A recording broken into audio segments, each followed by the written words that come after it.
ओम नमः शिवाय। श्री शिव पुराण। शिव पुराण के श्रवण से देवराज को शिवलोक की प्राप्ति तथा चंचुला का पाप से भय एवं संसार से वैराग्य। श्री शौनक जी ने कहा, महाभाग सूत जी, आप धन्य हैं, परमार्थ तत्व के ज्ञाता हैं। आपने कृपा करके हम लोगों को यह बड़ी अद्भुत एवं दिव्य कथा सुनाई है। भूतल पर इस कथा के समान कल्याण का सर्वश्रेष्ठ साधन दूसरा कोई नहीं है। यह बात हमने आज आपकी कृपा से निश्चय पूर्वक समझ ली। सूत जी, कलयुग में इस कथा के द्वारा कौन कौन से पापी शुद्ध होते हैं, उन्हें कृपा पूर्वक बताइए और इस जगत को कृतार्थ कीजिए। सूत जी बोले, मुने, जो मनुष्य पापी, दुराचारी, खल तथा काम क्रोध आदि में निरंतर डूबे रहने वाले हैं, वह भी इस पुराण के श्रवण पठन से अवश्य शुद्ध हो जाते हैं। इसी विषय में जानकर मुनि इस प्राचीन इतिहास का उदाहरण दिया करते हैं, जिसके श्रवण मात्र से पापों का पूर्णतः नाश हो जाता है। पहले की बात है, कहीं की रातों के नगर में एक ब्राह्मण रहता था, जो ज्ञान में अत्यंत दुर्बल, दरिद्र, रस बेचने वाला तथा वैदिक धर्म से विमुख था। वह स्नान संध्या आदि कर्मों से भ्रष्ट हो गया था और वैश्य वृत्ति में तत्पर रहता था। उसका नाम था देवराज। वह अपने ऊपर विश्वास करने वाले लोगों को ठगा करता था। उसने ब्राह्मणों, क्षत्रियों, वैश्यों, शूद्रों तथा दूसरों को भी अनेक बहानों से मारकर उनका धन हड़पना शुरू कर दिया था। परंतु उस पापी का थोड़ा सा भी धन कभी धर्म के काम में नहीं लगा था। वह वैश्यकामी तथा सब प्रकार से आचार भ्रष्ट था। एक दिन घूमता घामता वह देव योग से प्रतिष्ठानपुर झूसी प्रयाग में जा पहुंचा। वहां उसने एक शिवालय देखा, जहां बहुत से साधु महात्मा एकत्र हुए थे। देवराज उस शिवालय में ठहर गया, किंतु वहां उस ब्राह्मण को ज्वर आ गया। उस ज्वर से उसको बड़ी पीड़ा होने लगी। वहां एक ब्राह्मण देवता शिव पुराण की कथा सुना रहे थे। ज्वर में पड़ा हुआ देवराज ब्राह्मण के मुखारविंद से निकली हुई उस शिव कथा को निरंतर सुनता रहा। 1 मास के बाद वह ज्वर से अत्यंत पीड़ित होकर चल बसा। यमराज के दूत आए, उसे पाशों से बांधकर बलपूर्वक यमपुरी में ले गए। इतने में ही शिवलोक से भगवान शिव के पार्षदगण आ गए। उनके गौर रंग कर्पूर के समान उज्ज्वल थे, हाथ त्रिशूल से सुशोभित हो रहे थे। उनके संपूर्ण अंग भस्म से उद्भासित थे और रुद्राक्ष की मालाएं उनके शरीर की शोभा बढ़ा रही थी। वे सब के सब क्रोधपूर्वक यमपुरी में गए और यमराज के दूतों को मार पीट कर बारंबार धमकाकर उन्होंने देवराज को उनके चंगुल से छुड़ा लिया और अत्यंत अद्भुत विमान पर बिठाकर जब वे शिवदूत कैलाश जाने को उद्यत हुए, उस समय यमपुरी में बड़ा भारी कोलाहल मच गया। उस कोलाहल को सुनकर धर्मराज अपने भवन से बाहर आए। साक्षात दूसरे रुद्रों के समान प्रतीत होने वाले उन 4 दूतों को देखकर धर्मज्ञ धर्मराज ने उनका विधिपूर्वक पूजन किया और ज्ञान दृष्टि से देखकर सारा वृतांत जान लिया। उन्होंने भय के कारण भगवान शिव के उन महात्मा दूतों से कोई बात नहीं पूछी, उल्टे उन सब की पूजा एवं प्रार्थना की। तत्पश्चात वे शिवदूत कैलाश को चले गए और वहां पहुंचकर उन्होंने उस ब्राह्मण को दयासागर सांब शिव के हाथों में दे दिया। शौनक जी ने कहा, महाभाग सूत जी, आप सर्वज्ञ हैं। महामते, आपके कृपा प्रसाद से मैं बारंबार कृतार्थ हुआ। इस इतिहास को सुनकर मेरा मन अत्यंत आनंद में निमग्न हो रहा है। अतः अब भगवान शिव में प्रेम बढ़ाने वाली शिव संबंधिनी दूसरी कथा को भी कहिए। श्री सूत जी बोले, शौनक सुनो, मैं तुम्हारे सामने गोपनीय कथा वस्तु का भी वर्णन करूंगा, क्योंकि तुम शिव भक्तों में अग्रगण्य तथा वेद वेत्ताओं में श्रेष्ठ हो। समुद्र के निकटवर्ती प्रदेश में एक वाशकल नामक ग्राम है, जहाँ वैदिक धर्म से विमुख महापापी द्विज निवास करते हैं। वे सब के सब बड़े दुष्ट हैं। उनका मन दूषित विषय भोगों में ही लगा रहता है। वे न देवताओं पर विश्वास करते हैं, न भाग्य पर।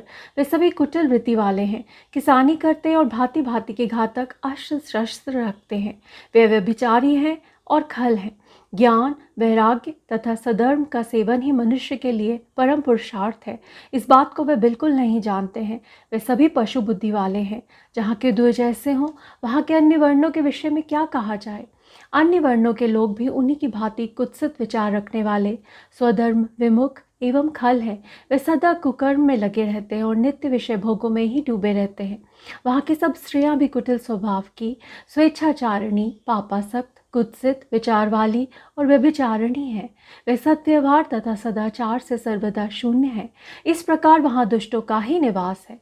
उस वाशकल नामक ग्राम में किसी समय एक विदुम नामधारी ब्राह्मण रहता था। वह बड़ा अधम था, दुरात्मा और महापापी था। यद्यपि उसकी स्त्री बड़ी सुंदरी थी, तो भी वह कुमार्ग पर ही चलता था। उसकी पत्नी का नाम चंचुला था। वह सदा उत्तम धर्म के पालन में लगी रहती थी, तो भी उसे छोड़कर वह दुष्ट ब्राह्मण वैश्यगामी हो गया था। इस तरह कुकर्म में लगे हुए उस विदुम के बहुत वर्ष व्यतीत हो गए। उसकी स्त्री चंचुला काम से पीड़ित होने पर भी स्वधर्म नाश के भय से क्लेश सहकर भी दीर्घ काल तक धर्म से भ्रष्ट नहीं हुई, परंतु दुराचारी पति के आचरण से प्रभावित हो आगे चलकर वह स्त्री भी दुराचारिणी हो गई। इस तरह दुराचार में डूबे हुए उन मूढ़ चित्त वाले पति पत्नी का बहुत सा समय व्यर्थ बीत गया। तदनंतर शूद्र जातीय वैश्या का पति बना हुआ वह दूषित बुद्धि वाला दुष्ट ब्राह्मण विदुम समयानुसार मृत्यु को प्राप्त हो नरक में जा पड़ा। बहुत दिनों तक नरक के दुख भोग कर वह मूढ़ बुद्धि पापी विनध्य पर्वत पर भयंकर विषाच हुआ। इधर उस दुराचारी पति विदुम के मर जाने पर वह मूढ़ हृदया चंचुला बहुत समय तक पुत्रों के साथ अपने घर में ही रही। एक दिन देवयोग से किसी पुण्य पर के आने पर वह स्त्री भाई बंधुओं के साथ गोकर्ण क्षेत्र में गई। तीर्थ यात्रियों के संग उसने भी उस समय जाकर किसी तीर्थ के जल में स्नान किया। फिर वह साधारणतया मेला देखने की दृष्टि से बंधुजनों के साथ यंत्र तंत्र घूमने लगी। घूमती घामती किसी देव मंदिर में गई और वहां उसने एक देवज्ञ ब्राह्मण के मुख से भगवान शिव की परम पवित्र एवं मंगलकारिणी उत्तम पौराणिक कथा सुनी। कथावाचक ब्राह्मण कह रहे थे कि जो स्त्रियां पर पुरुषों के साथ व्यभिचार करती हैं, वे मरने के बाद जब यमलोक में जाती हैं तब यमराज के दूत उनकी योनि में तपे हुए लोहे का परिध डालते हैं।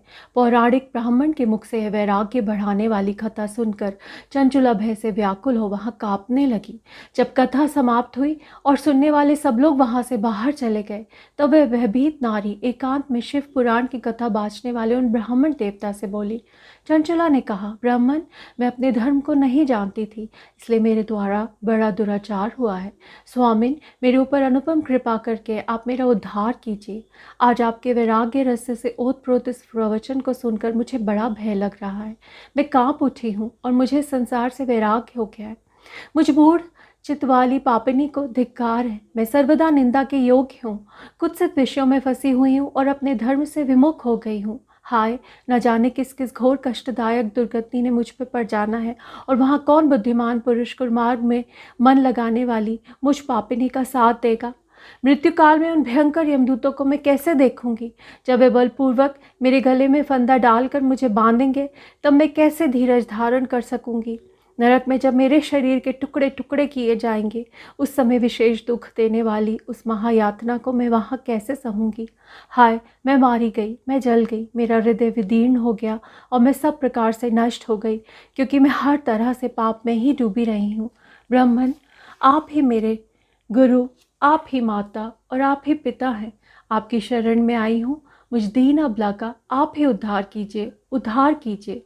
सूजी कहते हैं, शौनक, इस प्रकार खेद और वैराग्य से युक्त हुई चंचुला ब्राह्मण देवता के दोनों चरणों में गिर पड़ी। तब उन बुद्धिमान ब्राह्मण ने कृपा पूर्वक उसे उठाया और इस प्रकार कहा।